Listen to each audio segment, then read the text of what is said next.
Welcome to Everyday Reviews. This is the Mazda CX50. And other than the sporty MX-5, which I absolutely love to drive, this is one of my favorite vehicles in the Mazda lineup. We're going to tell you a little bit more about that in a second. This is also the GT trim, so it has a lot of extra goodies, and we're going to share with you some of the features that it has so you can decide whether you want to spend the extra $5,000 on it. Plus, this is also the turbo, which is an extra $2,500, so you can make that decision after this.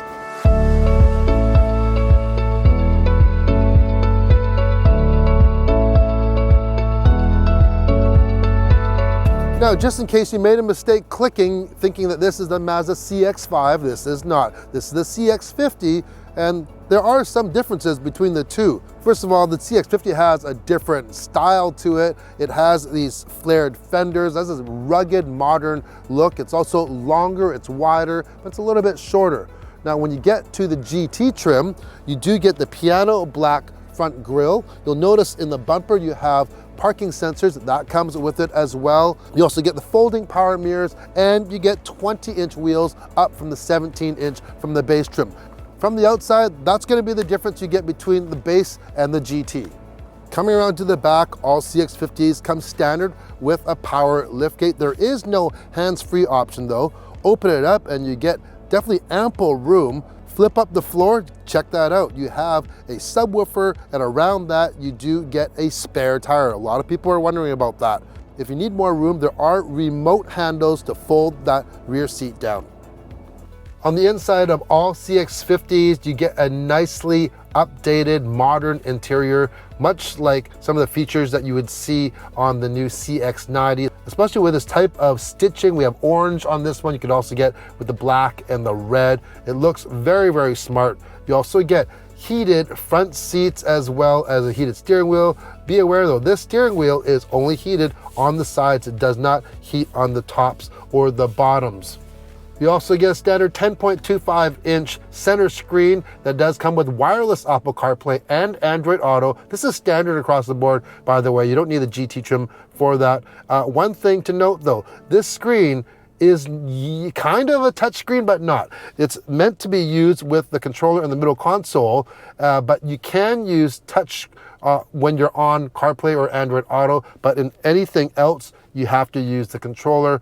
And once you're moving, you have to use the controller. I thought you could actually do it while moving. I'm not sure, I can't find the settings, but I think someone did mention that. But yeah, it's still not even convenient because the screen is really offset pretty far up in order to actually touch it. So when you upgrade to the GT, you get other things like the addition of this power panoramic moonroof. You get a 360-degree camera. You also get a 12-speaker Bose audio system. That's why we have that subwoofer in the middle of that spare tire. You get a head-up display, ventilated front seats, and heated rear seats as well. And you also get a frameless rear view mirror with built-in HomeLink. Also, the leather trim in here is real leather. It is not leatherette that you do get in the base trim. All in all, it really has a premium look, premium feel. There is not a lot of hard plastics anywhere in sight. They have done a really good job on the interior of this CX50. All right, let's drive this thing. Now, the base trim of the CX50 gets the naturally aspirated 2.5-liter four-cylinder, and that has 187 horsepower and 186 pound-feet of torque. Now that's matched to a 6-speed automatic transmission. All-wheel drive is standard on both power plants because we are in the turbocharged version. That's an extra $2,500, but that's going to bump up your horsepower to 256 horsepower and 310 pound-feet. Now that's on premium fuel. If you use regular fuel, you're gonna get about 30 horsepower less.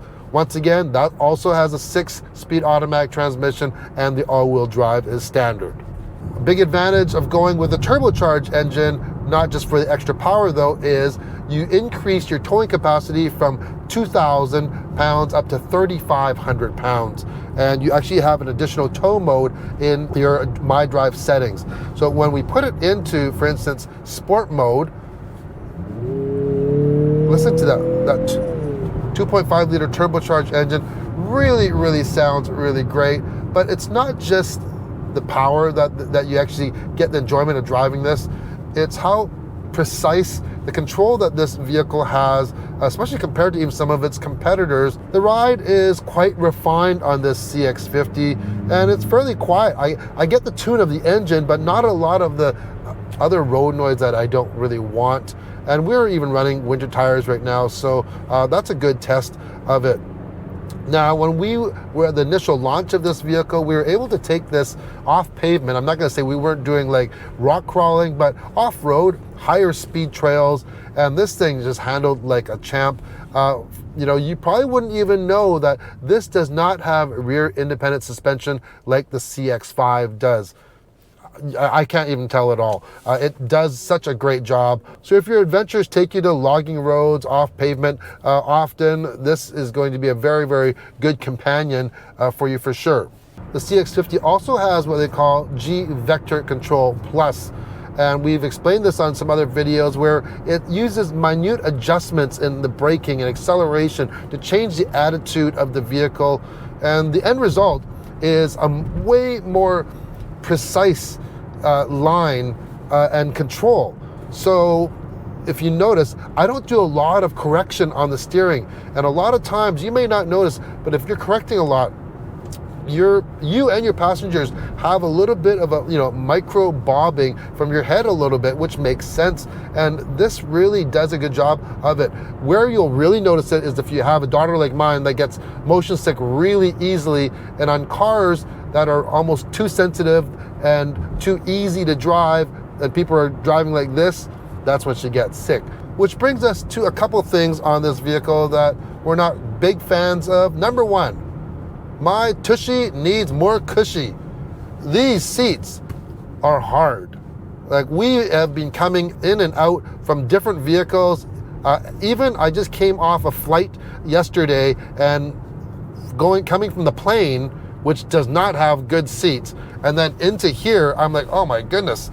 I was hoping for something a little bit more comforting. So these seats, I gotta say, yeah, not a fan of. Way too stiff for me. And then also, speaking of stiff, this steering, this car drives very heavy. Cynthia drove it a couple times, my wife, and I didn't say anything, and she just says, man, it just feels like it's really draggy, it feels really heavy. And it is. The steering is heavy. Even the accelerator pedal is fairly heavy, and that's even in normal mode. So, you know what? It's kind of like I was just in the Outlander PHEV on a winter drive program, and even on road, that Outlander it's so easy to drive, but at the same time, it's almost too easy for some people. It'd be nice to have something in the middle between that and what this is. So yeah, just be aware of that. Fuel economy wise, starting with the non-turbo, you're looking at 9.7 and 7.9 liters per 100K in city and highway. And when you go, of course, into the turbocharged version, well, obviously more power is going to use more fuel. So that's at 10.4 and 8.2. So it's not class leading by any means. If you want to compare that to, let's say, one of the competitors, which would be the Toyota RAV4, for instance. So if you compare that 2.5 liter engine they have there, that actually gets better fuel economy at 9.5 and 7.1 in city and highway. And you got to factor in, that's actually a bigger vehicle, and it actually has more horsepower. So that's one thing that some of the competitors have over the CX50. Also, this one does not come in any hybrid form, which other ones like the Toyota RAV4 can be purchased with a hybrid. So the CX50 is a very well-rounded, compact SUV with standard all-wheel drive. So do you go for the GT for the extra $5,000? Well, it all depends. If some of the features that I mentioned are of value to you, and a couple of things that I like in that GT package that I kind of find that it's hard to live without, is I love the 360 camera, I like the head-up display, I like the panel roof, and I like the ventilated seats. If those things interest you, then spend the extra $5,000. Also, if you want to go into the turbocharged, engine that we have here, you have to go and upgrade from the GT trim. You can't get the turbocharged engine in the base trim. So that could be your decision right there. So what do you think of this CX50? You like it better than the CX5 or some of the other competitors? Leave a comment below. You know what to do. Like and subscribe. Cheers.